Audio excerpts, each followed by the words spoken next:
Welcome to Spa-Francorchamps for the F2 practice session, where we hope it will get started. Hello everybody, welcome to practice for Formula 2 here at Spa-Francorchamps. The session underway in hopefully a few minutes time, but we've just had a cancelled F3 session that's going to be postponed to the end of the day. Alongside me in the commentary box is Omi, and Omi, it's not looking 100% good news, is it, what's going to happen? We are expecting, again, another delay because, as we know, it doesn't move around here quite quickly. Yeah, Formula 3 qualifying has been sent all the way till the end. Formula 3 practice has been shifted to the morning stint. So, yeah, if this session doesn't happen, then we are really in trouble, I think it is fair to say. Okay, here it comes then. Enjoy. It is the practice session here, not the feature race for some reason it says that, but we are getting underway with the first session. Fingers crossed for the weekend. Let's hope we don't have any of this pesky delay, and it is a green light. I'm delighted to tell you the session is going to get underway. Let's cross over now and join the world feed.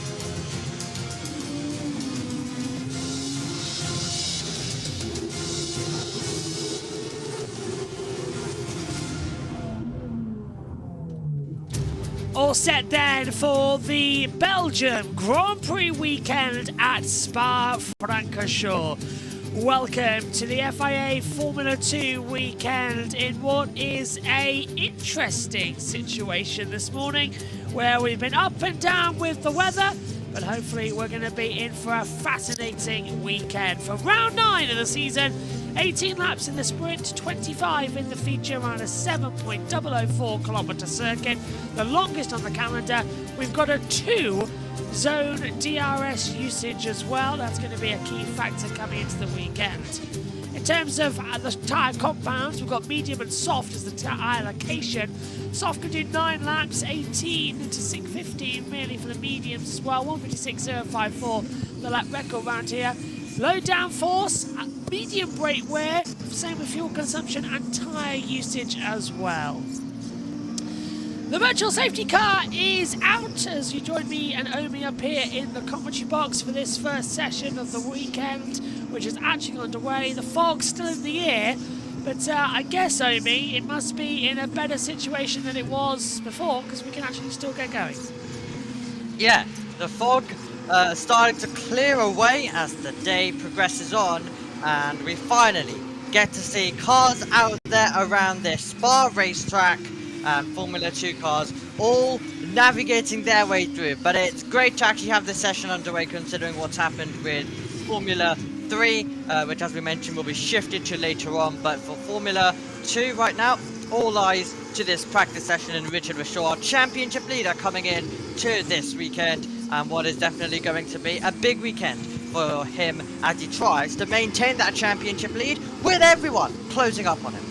Okay, let's check in with our World Feed colleagues as well. Alex Brundle trackside alongside Chris McCarthy, as we'll set up for the World Superbike session as well. Let's check in as we look at the virtual safety car. Currently leading the championship, as you mentioned, and a very close championship fight as we now move into the second half of this season. Just 38 points between the top 6 in the championship, and Richard Rashaw with just a slender 6-point lead after Jack Crawford's win last time out at Silverstone. Well, let's hear first from our championship leader as we move into the first few minutes of this practice session. Richard Verschoor talking about what he considers a home race.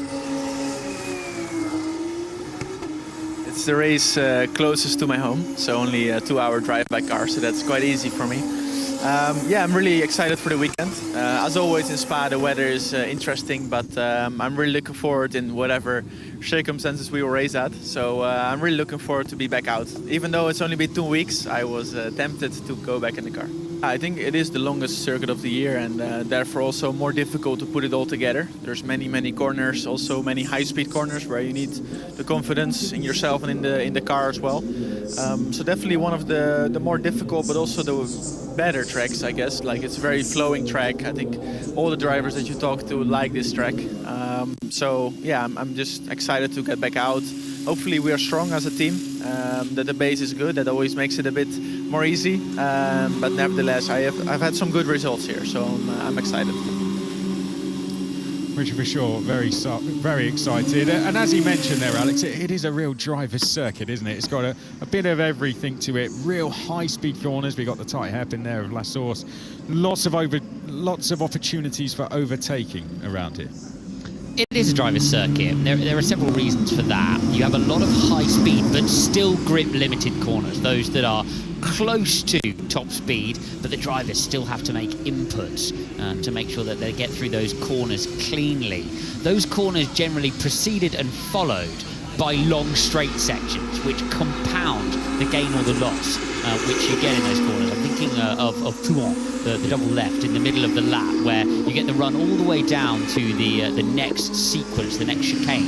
And that is where drivers can gain and lose massive amounts of time. A little bit of everything though. This section from Les Combes to the Brussels hairpin, also challenging the cars mechanically, challenging the drivers in terms of their technical ability behind the wheel, while still retaining a lovely flow to the layout. That's why drivers love it so much. It's been around since the 1920s in some form, older than the Formula One World Championship itself. Spa-Francorchamps circuit, of course, used to be a road venue that cascaded out into the Ardennes forest, but still, as you mentioned, and as Richard Verschoor mentioned, a 7-kilometre, 20-corner layout, which is the longest and one of the most... Omi, can you still hear everything okay now that we're coming through Megan's laptop? Yeah. Lovely. Then that new system works. We'll be back in a minute. We go qualifying later to hook a lap up around here. It takes a huge amount of effort for these drivers, but it's in comparison to a short lap.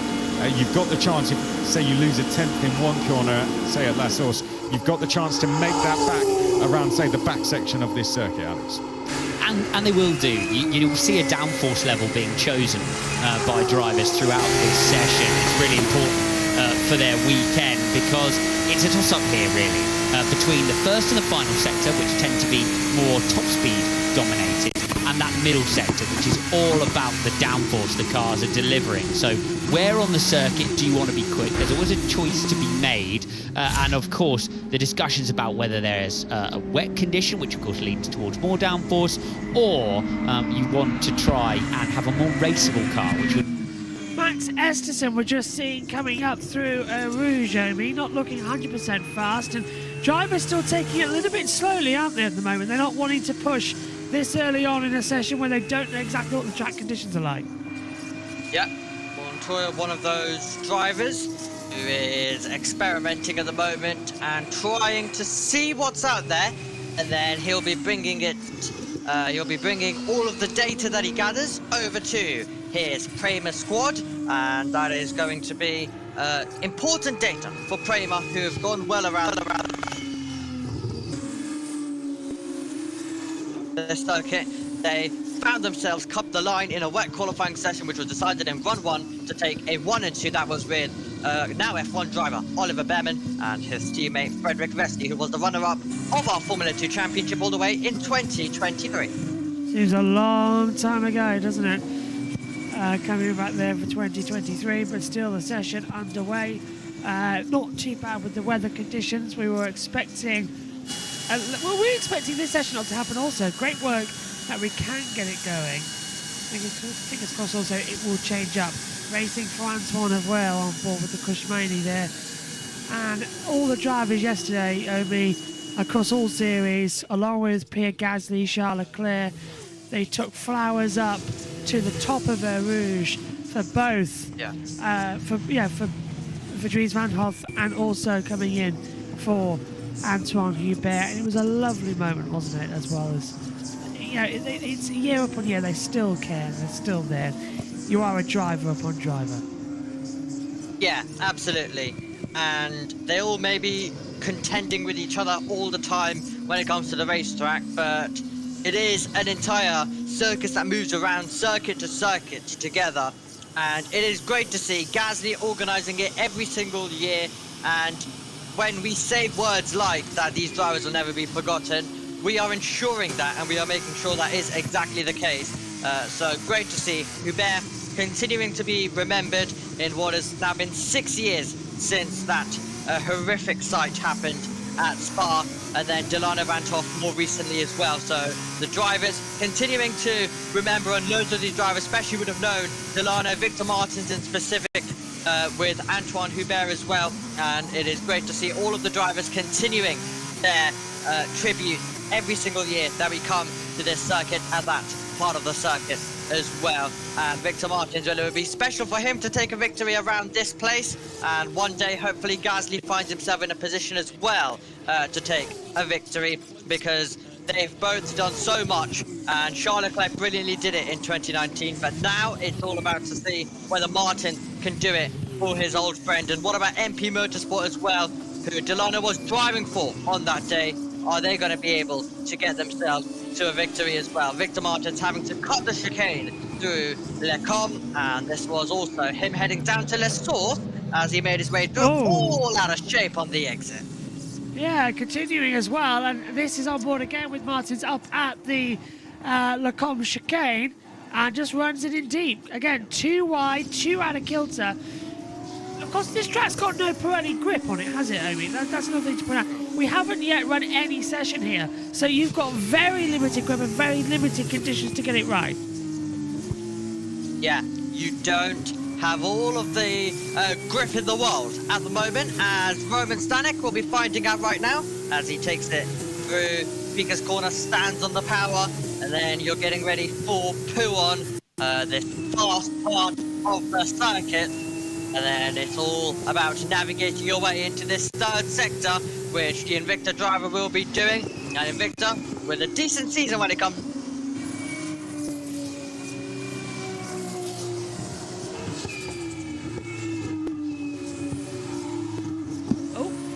Will be aiming for as he is about to make his way and attack down towards Blanchimont corner, followed by the bus stop chicane, and then it's a little drag up towards the line, and then it's all about seeing the lap time you manage. Of course, banker laps at the moment in time when it comes to this qualifying session, but still important data to be gathered. It is a fast circuit, it is a circuit that is expected to have delays, it is expected to have a bit of drama across this weekend, especially Sunday, JB, where it is forecasted to rain. Just a touch, isn't it, as well? That's a problem and a half. The rain is due to come down quite significantly as well. Just a quick reminder that on JB Motorsports 2 right now, you can join the World Superbikes Hungarian opening practice session.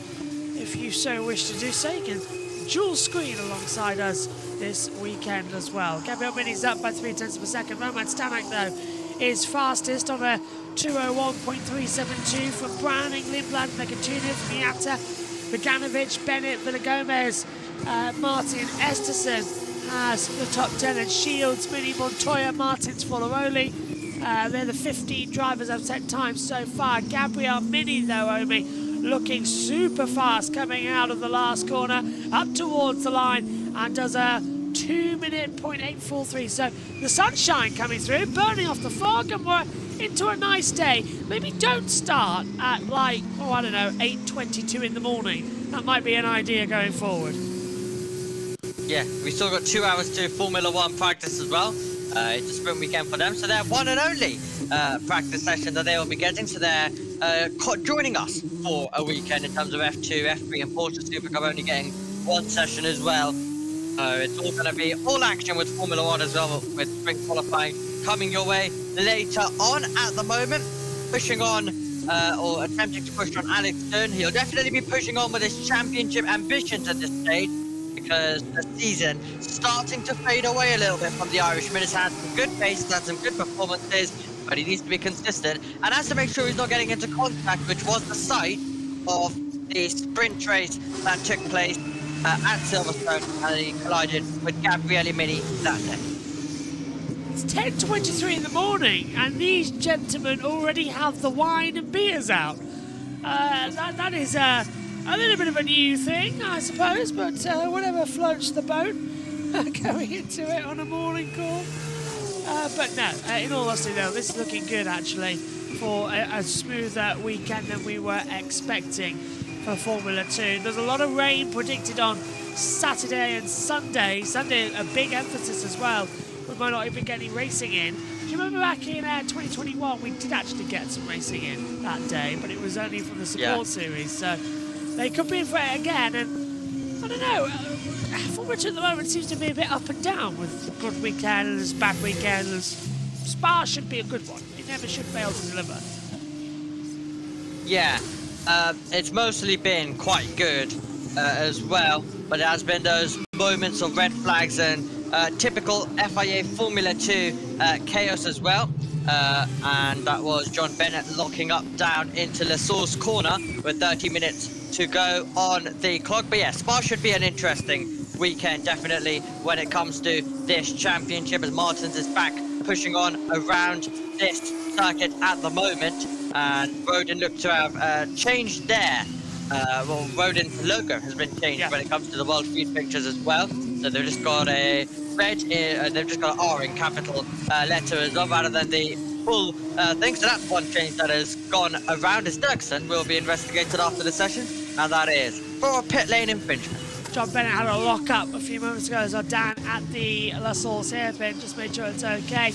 Yeah, another circuit, one legendary to another, from Silverstone to Spa, and two circuits where we don't use the turn numbers, but use the names around this place. So you've got the La Source hairpin, down through Eau Rouge, up to the top of Raidillon, down the Kemmel Straight to Le Combe, through Malmedy into Ravage, Jackie Hicks at turn 9 or Speaker's Corner, then through Pouhon, down to the Fagnes chicane, up to Stavelot and the Curve de Paul Frere.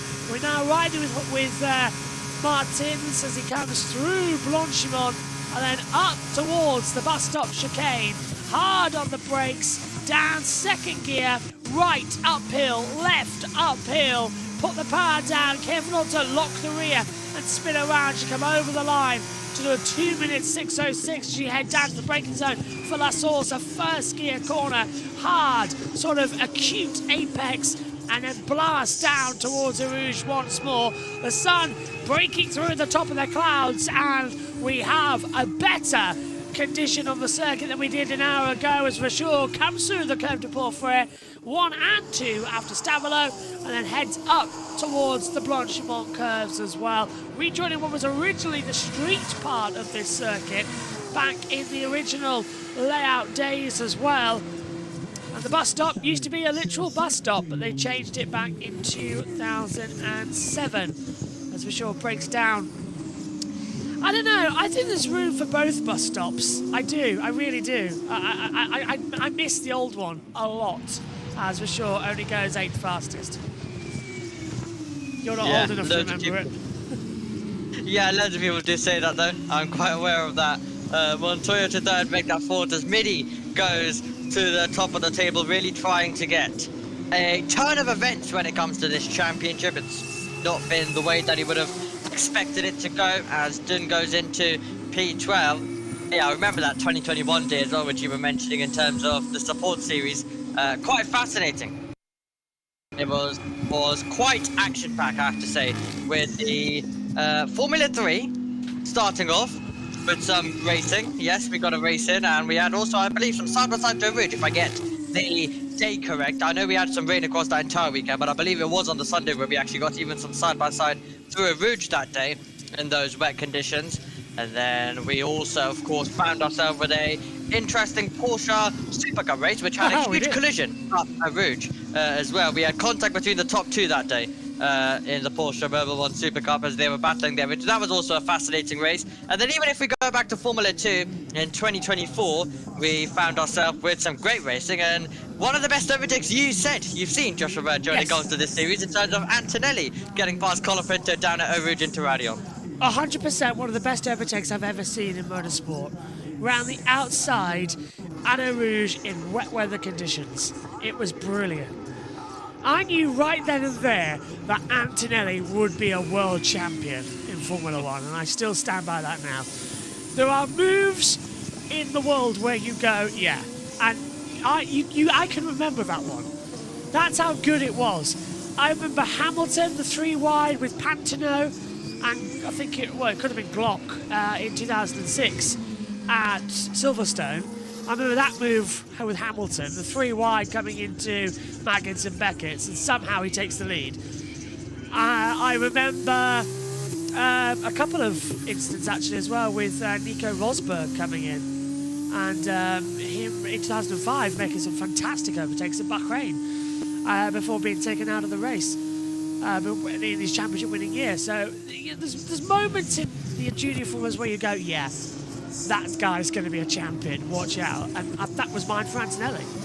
I can't wait to see what he can do if he stays in Formula 1, because of course that is a topic for our practice session where Jake Sanson will be joining us in the commentary box this weekend to talk through it all as well alongside Omi and JT and Megan.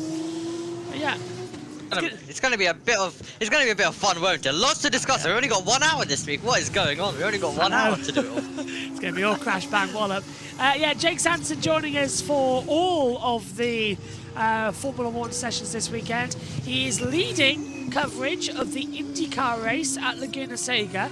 He'll be joining myself and Matthew Owens in the Xfinity booth for Indianapolis at the Brickyard. And he's leading the Formula 2 sprint race coverage alongside Omi. Now, I did say to Omi, you know, you're our relief lead. You want to do it, and then Sanson be your relief. But I think everybody agreed we want Sanson to have a lead commentary on of F2, F3, because he knows so much about these guys. So, yeah, and it's very rare we get Sanson. So we're just throwing him everything this weekend, and he's been such a good sport. He said, yep, sure, let's do it. And honestly, we love him. We love him. I think it's safe to say. Yeah, and I guess we really needed also the elite expert knowledge in terms of just me and Sanson both going at it in an F2 sprint. We absolutely needed that. So yeah, well done for absolutely just leaving us. Yeah, thank you. You can go more if you want. Pleasure. Where am I for that, actually? I am qualifying for London E3. Yeah. That's where I end up. Also, I hope, as I said this in the Formula 3 broadcast, we are now able to permanently stream in 1080p. I did say, a few people asked over the British Grand Prix weekend, when would that be coming? We said we were working on it. Are you alright, Omi? You're being deafened? No, I'm okay, don't worry. I can turn me down a little bit if you like. I don't know how. No, don't worry. We're okay. I was going to say, I don't know how to do it on an iPad, you see. I do apologise. There we go. Yeah, I can't do it on an iPad. I'll try and bring my voice down a bit. Yeah, so... What was I going to say? Luke Browning, first of all. This is down at Eau Rouge. Let's go look at the replay in. It's just the underfloor. Oh, big twitch, top of the hill at Radion. Yeah. A bit of a twitch there as he was making his way through. But yeah, you were talking about 1080p. Yes. And how everyone wanted it for this. Yes, people asked at the British Grand Prix when would 1080p be coming. A few people asked last weekend, and well, the original plan was for it to come next year because I'm getting an EU stream PC, JT's just got one, Omi can already do it, so we're all just sort of increasing our software. But OBS did a nice little update recently, which means we could turn up our resolution without affecting the memory usage. And I found this out literally last night. The boys told me.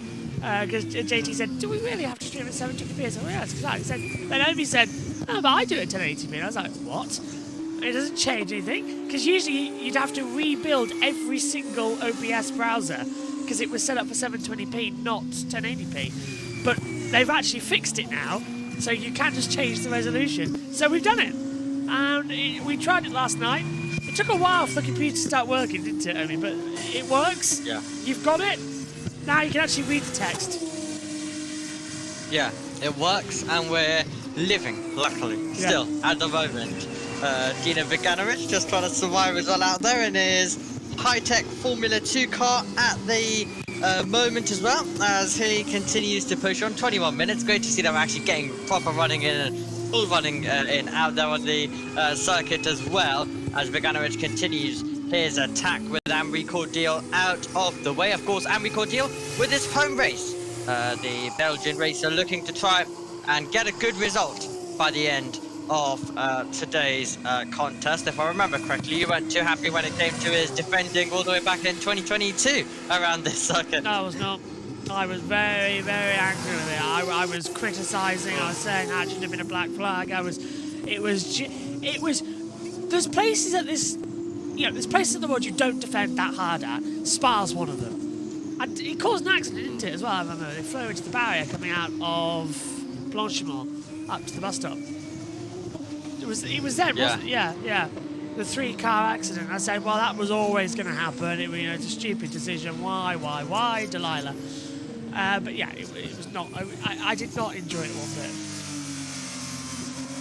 Yeah, we are back on board with Victor Martins on what was a qualifying 1 year ago, where his car stopped, and he found himself with an issue, and he had to go all the way from the back for the feature race. Of course, the sprint race was very much shortened to only a few laps of racing. It was quite a disappointment, because I feel like that could have been a proper day of action, as Martins absolutely wrestling the car through on what is definitely going to be, as it always is around the circuit, a tough weekend for him, as we mentioned. He'll be navigating his way through and definitely racing for his good friend Antoine, as Alex Dunn makes his way through with the fastest first sector out there for Rodin Motorsport, and it's exactly what he needs. He needs to continue pushing on as Alex Dunn, because he needs to now try and get closer and closer when it comes to our championship battle. We're looking at his championship rival momentarily, Richard Rashaw. Now we go to Alex Dunn. I think they picked up the wrong driver there with the orange livery, didn't they, as well? Even I was thinking for a second, as the McLaren change. Haven't seen much of Alexander so far this weekend as they fly through the Fanny chicane down towards Stavolo as well. Just literally dab on the brakes, flick the car in, pick up the power mid-corner, ride the exit curb, and then he's only 25,000 down, actually. But yeah, done. Interesting Silverstone, wasn't it, as well? As you mentioned, not the best weekend he could have had. But he's had, 2 weeks off now? It's already. It's been a long 2 weeks. I can't stand it, because it's felt really long. I can't wait to see how the next 3 weeks are going to feel. It's going to be absolute madness. It feels like lots happen in these 2 weeks as well. Yeah. Of course, with the Horner news, as Alex Dunn goes quickest of all. But yeah, we'll definitely discuss more of that in Formula 1, but I'd love to know what's going to happen more with Arjun as well. They are racing in, of course, GB4, and they used to be part of this category. Antoine Hubert, of course, used to race with them as well, and he actually took them to 2 victories in 2019. But yeah, let's see whether he can try re-get that team going, if he can try work on it once again, as we look at a replay with Victor Martins fighting away as we saw it on board live. But yeah, of course, Gary Horner was the person who was controlling the Arden team when Horner was focusing his attentions to the Formula 1 Red Bull squad. But yeah, let's see whether he can now maybe take a step back and put some focus and get the Arden team back going and back to probably higher levels of motorsport, other than maybe, let's say, GB4, and maybe back to this level like they were in 2020. Well, we'll talk about this more in the F1 practice session in a couple of hours' time, but there are a little bit of rumours going around that, as we know, Alpine next year are using Mercedes engines. Alpine might not even be the name above the door, as Flavio Briatore is looking to take control of the team. There have been rumours flying around that Christian Horner could become the team principal at Alpine, because they are looking for a team principal, let's not forget, and Alpine could be renamed to Arden. Yeah. So, Well, yeah. Here, isn't it? It'll definitely be interesting, but yeah, it would be great to see teams also progress up to Formula 1. Let's hear from Victor Martin. For sure, it's a special place. I always come here and drive for Antoine like every other tracks. I carry him on my helmet. For sure, it's going to be pretty special. I will try my best and deliver as much as I can to get a. It will be the perfect moment to get a nice race and race for him and get some good results.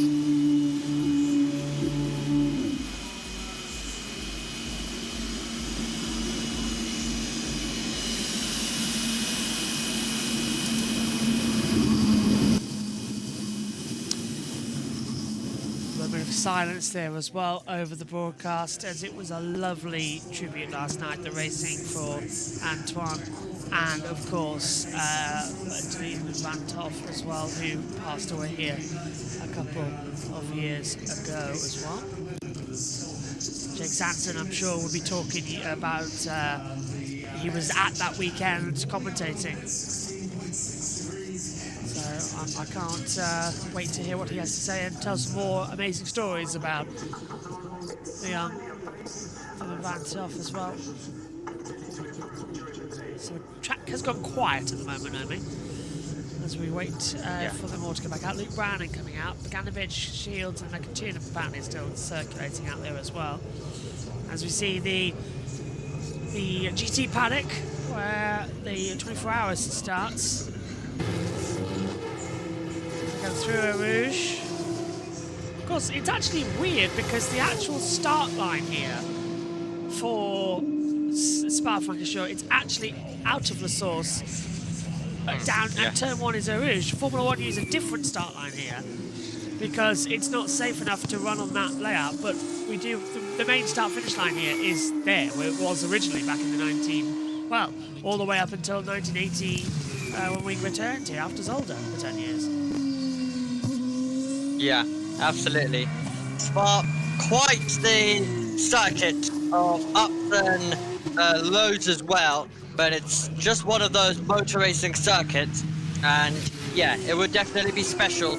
Loads of drivers, and all of them will be continuing to battle, of course, in this championship.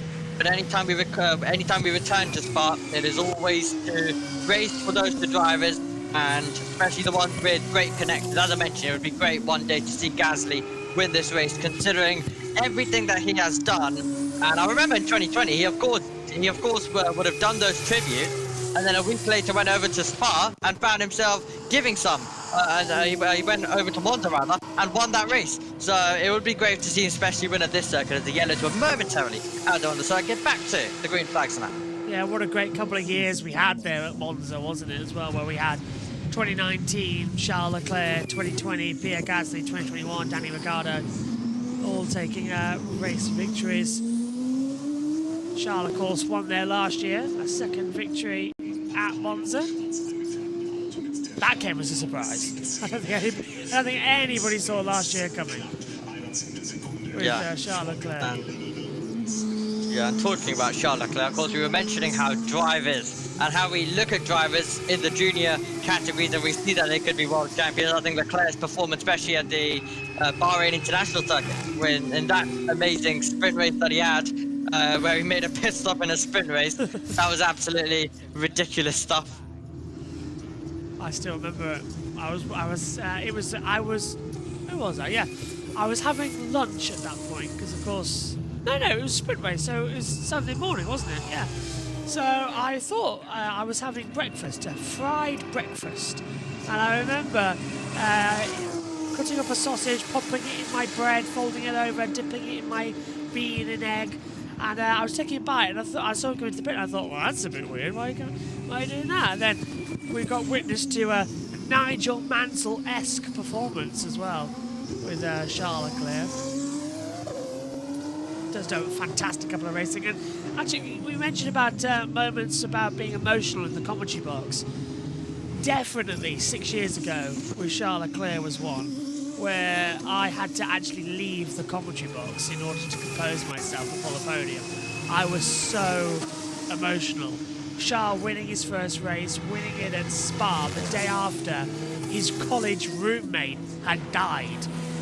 And yeah, it was unbelievable how he was able to fight back. Pierre Gasly exactly the same, with him getting points that day. And it was just such an emotional day.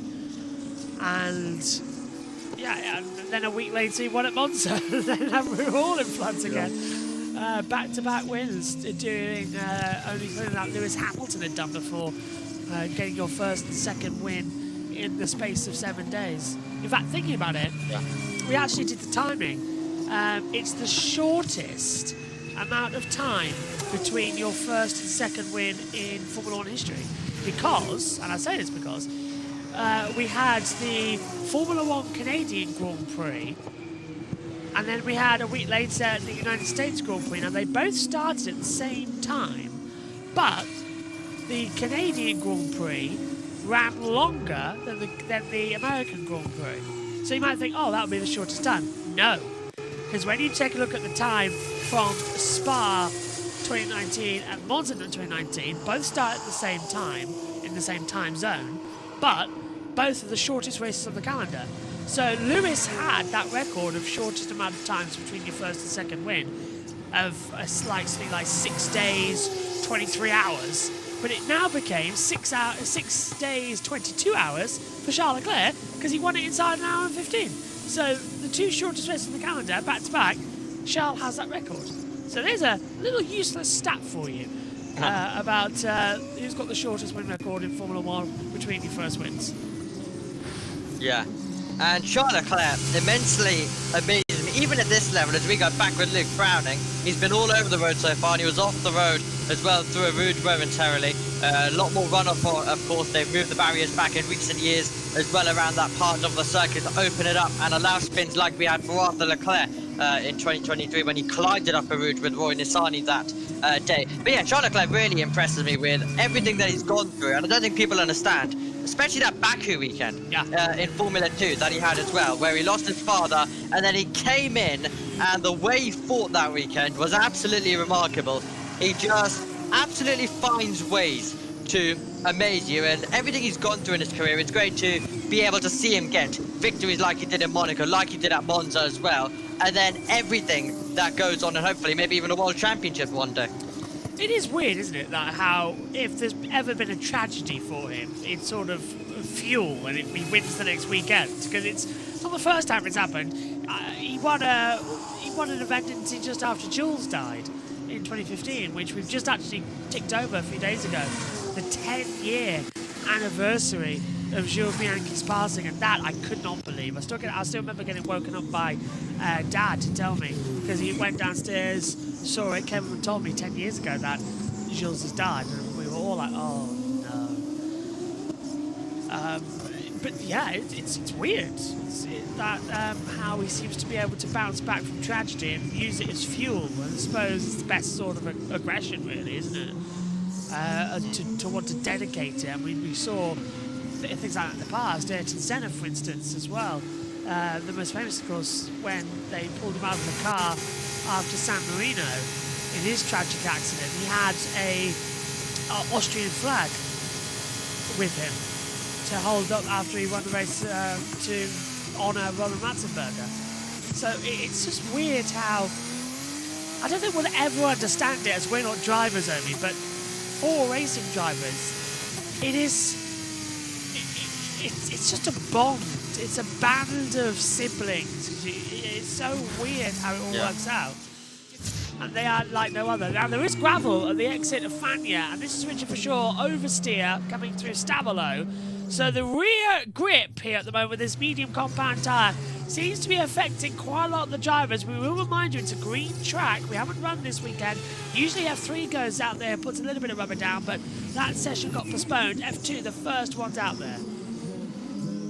Yeah, absolutely. It's Formula 2 that are pushing on as well as we get ready to conclude this session. We have a short one of those drivers as well You had Delano Vanthoff, who of course died on the Austrian Grand Prix weekend for Formula 1. Of course, they were racing at Spa. But Verschoor fought back a day later, winning from outside the top 10 in a feature race with a late safety car, fighting his way through. A Dutch driver at Austria, raising a roar from the crowd as well, for a Dutch team as well. It was an absolutely incredible occasion, and I think it perfectly summarized how you can have the lows and highs of motorsport, from one day where we had what happened to Delano, and then to a last lap fight where we were very nearly going 3 wide as well that day. And it was great for Verschoor to come out on top, but he also found that push to get himself all the way up, to hold on the last lap, to just get a victory that day. And just to go back to even 2017, the Charles Leclerc Bear just also had a double retirement on the streets of Monaco in 2017 as well. And then he went over to Baku. It was of course Monaco, then Baku back then as well. So it was round 3 at Monaco, and then it was Baku round 4. He had a double retirement at Monaco. So literally, you just have to imagine all of the fuel put into Baku gets him a first in a feature race and gets him a second in a sprint race, which, by the way, may I just add, a sprint has a reverse grid as well. So just imagine how much he had to fight in that sprint to get himself up to the podium as well. It's absolutely insane, these guys out there. I don't think we will never see the likes again of the hopefully we never will, but sadly, you know, motorsport has it. But the amount of tragedy we suffered in such a short amount of time over the last couple of years has been bad. It's like we went from a golden period where drivers, you know, weren't injured, didn't pass away, but sadly it's becoming a reality that motorsport is dangerous, and at the moment, as the cars are faster, you know, the safety equipment, it can be the best it can be, but freak accidents do still happen. And it's sort of, I don't want to say it's good, but it's good how the young guys are dealing with it. That's the thing, 'cause, you know, they've got all the help around them now. It's not like the... Yeah, well, Martin Brundle put it best when Senna died and Ratzenberger.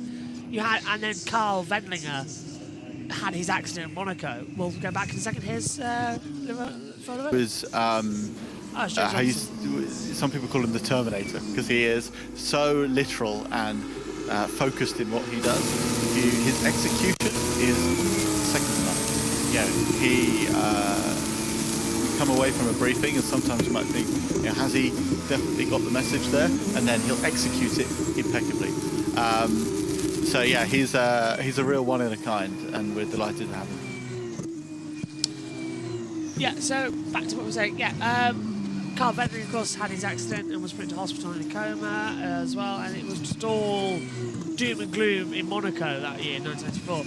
And Martin Brundle said, you know, they left the first row of the grid empty, but you had drivers 10 minutes before getting into the car to race at one of the most demanding street circuits on the calendar, and you had drivers who in their 4th race standing holding flags and completely like, what do we do here, why are we racing? And Martin said at the time, it really threw their minds, because they'd never gone through anything like that before.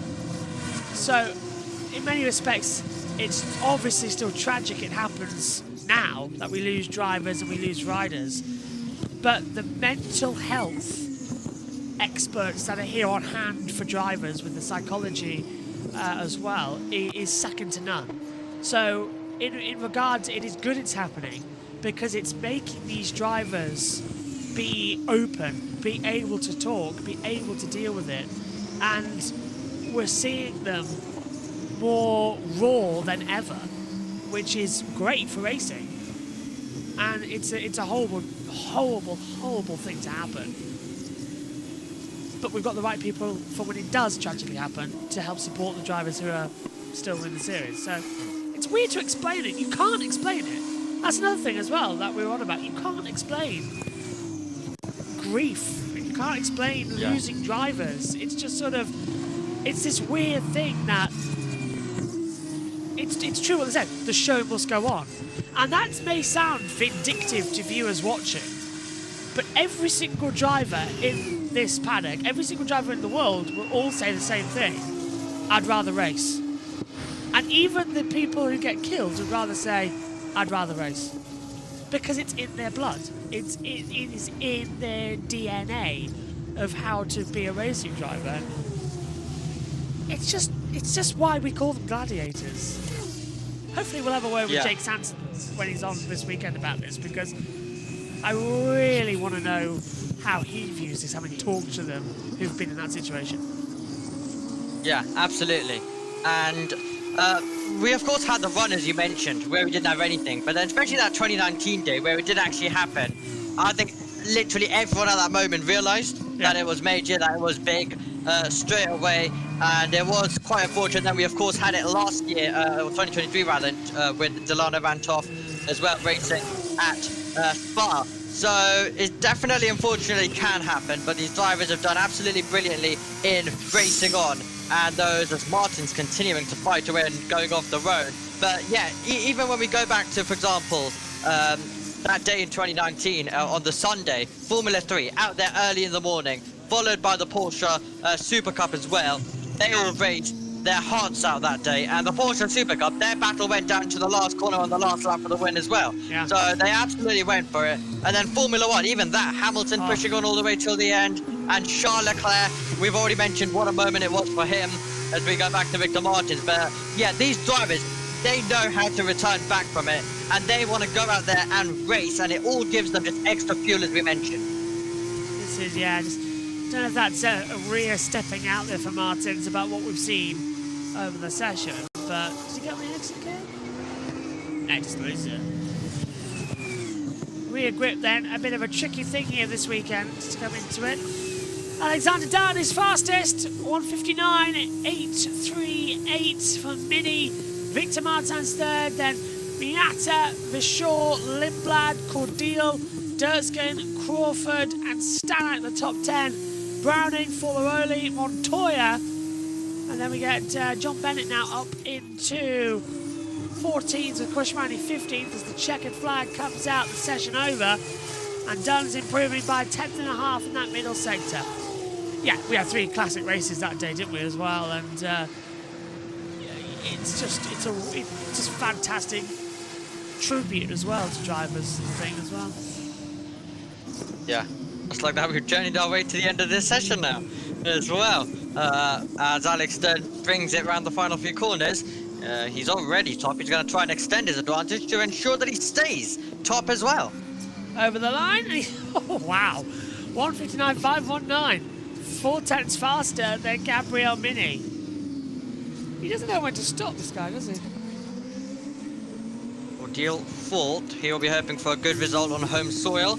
But both Rodins looking good. You can't take too much from this practice, but at the same time, you have to say Dunn in first, Cordial in fourth, looking nice and tidy for Rodin Motorsport as Jack Crawford pushes on right now. He's around 4.5 tenths of the pace. If he continues that up, mostly to the bus stop chicane, because you're flat out through the third sector for all of it, but at that point, he could find his way up definitely into the top 5 he'll be aiming for. Will the American driver, if he can pick his braking point right, and then it of course all depends as well on the setup and the way that Dams Lucas Oil have put that car. Let's see our answer across the line of where does Jack Crawford go. P5, 2:039.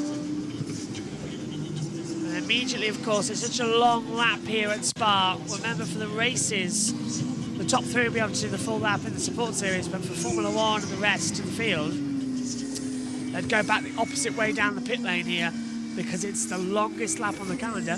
Coincidentally, we don't do that, though, do we, in Baku, which is 6 kilometres long, or even in Jeddah. Weird, that, isn't it? By the way, speaking of Saudi Arabia, you know their new circuit that they're building? Oh yeah. Yeah. The one in Qiddiya, yeah. MotoGP have already said we're never going there. Yeah, because that run up to turn 1 is too dangerous. Yeah. And they have high ambitions, don't they? They want all of the series. They want F3 there as well. They want absolutely everything. They want NASCAR. They want everything to be going there. They will never get NASCAR. I highly doubt NASCAR.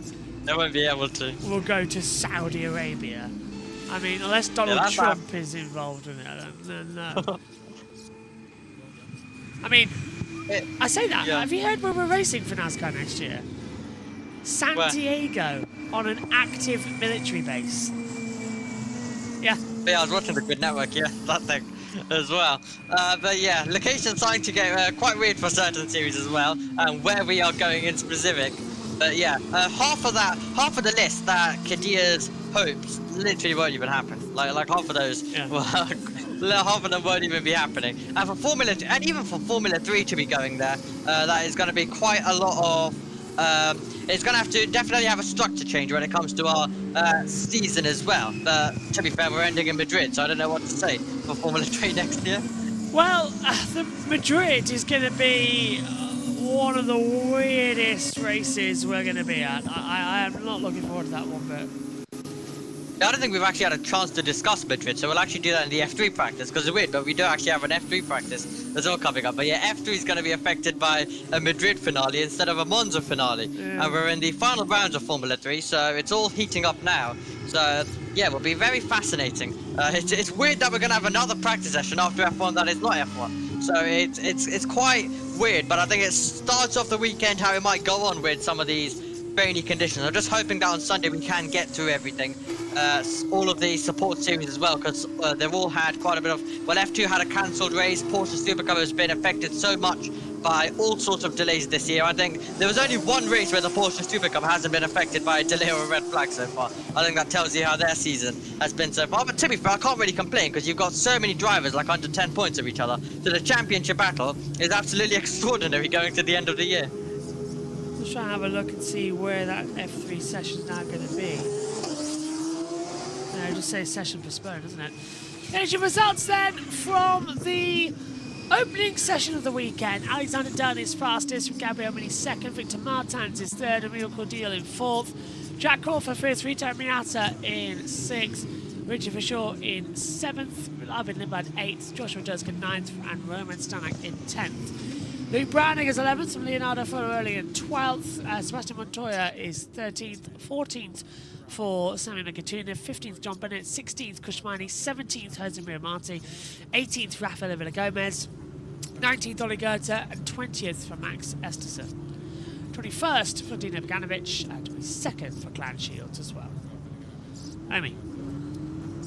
Yes, so just to update you on Formula 3, we're going to have a 30-minute practice session that will take place at 2 o'clock local, that will be 1 PM in the UK, and then qualifying will be at 7:15 local in the evening, and it will be 6:15 for us, so we'll be here quite a long time, to be fair.